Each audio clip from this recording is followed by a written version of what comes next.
মৃত্যুর ফেরিস্তার চোখেও কি কখনো জল আসে? জান কবচকারীর মন কি কখনো কারও অসহায়ত্ব দেখে কেঁপে উঠেছে? এই প্রশ্নগুলো অনেকেরই মনে আসে না। কিন্তু একদিন আল্লাহ তাআলা রাব্বুল ইজ্জত মালাকুল মউতকে জিজ্ঞেস করলেন, হে আজরাইল, জান নেওয়ার সময় কি কখনো তোমার হৃদয়ে দয়া জেগেছে? মালাকুল মউত আরশ করলেন, হে পারওয়ারদিগার, আমি তো আপনার হুকুমের গুলাম। আপনার আদেশ ছাড়া এক মুহূর্তও কিছু করতে পারি না।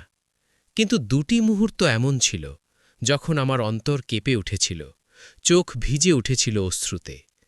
তিনি বলতে লাগলেন, এক ভয়ঙ্কর সমুদ্রের মাঝে মৃত্যুর নিস্তব্ধতা নেমে এসেছিল। ভাঙা একটি নৌকোর তক্তার ওপর এক অসহায় মা তার বুকের সঙ্গে জড়িয়ে রেখেছিল ছোট্ট এক শিশুকে, নিজের কলিজার টুকরোকে। ঢেউয়ের সঙ্গে যুদ্ধ করছিল সে, প্রাণপণে বাঁচতে চাইছিল তার সন্তানকে।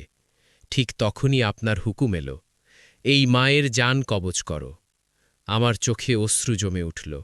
আমি ভাবছিলাম, এই নির্জন সমুদ্রে মায়ের কোল ছাড়া শিশুটি এখন কিভাবে বাঁচবে? কিন্তু আপনার হুকুম তো অমান্য করার কোনো অধিকার আমার নেই। আজরাইল থেমে গেলেন এক মুহূর্ত, তারপর আবার বললেন, আমি যখন মায়ের রুহ কবচ করলাম, তখন দেখলাম আপনার রহমতে এক বিশাল পাখি এসে শিশুটিকে ডানায় তুলে নিল, নিরাপদ স্থানে পৌঁছে দিল।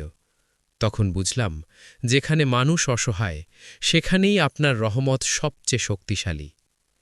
তিনি আবার বলতে লাগলেন, দ্বিতীয় ঘটনাটি ছিল আরও হৃদয় বিদারক। এক বৃদ্ধ লোক, যার ঘরে নেই খাবার, নেই আশ্রয়, নেই কেউ আপনজন। সে সারাদিন রোজগার করে সন্ধ্যায় এক টুকরো রুটি নিয়ে ফিরেছিল। তার দরজার সামনে অপেক্ষায় ছিল ৩টি ক্ষুধার্ত শিশু, অন্যের সন্তান, অথচ নিজের সন্তানের মতো ভালোবাসত সে। লোকটি নিজের খাবার না খেয়ে সেই রুটির টুকরোগুলো তাদের হাতে তুলে দিল। তারপর আকাশের দিকে তাকিয়ে বলল, হে আল্লাহ, আজও আমি ক্ষুধার্ত থাকলাম, কিন্তু তোমার বান্দারা যেন না কাঁদে। ঠিক তখনই আপনার হুকুম এলো, এই বান্দার জান কবজ করো। হে আমার রব, সেদিন আমার ডানাও ভারী হয়ে গিয়েছিল। আমি দেখেছিলাম আপনার ভালোবাসা কাকে বলে। মালাকুল মউত বললেন, সেই মুহূর্তগুলো আমাকে শিখিয়েছে, মানুষের চোখে যে মৃত্যু, আপনার কাছে তার রহমতের দরজা। মানুষের বিচারে যে শেষ, আপনার কাছে তার নতুন জীবনের শুরু। আল্লাহ তাআলা বললেন, হে আজরাইল, আমার বান্দারা যখন ধৈর্য ধরে, ত্যাগ করে, ভালোবাসে, তখন তাদের জন্য আমি জান্নাত প্রস্তুত করি। এই গল্প আমাদের শেখায়, মানুষের ত্যাগ, ধৈর্য ও ভালোবাসা আল্লাহর কাছে মহিমান্বিত।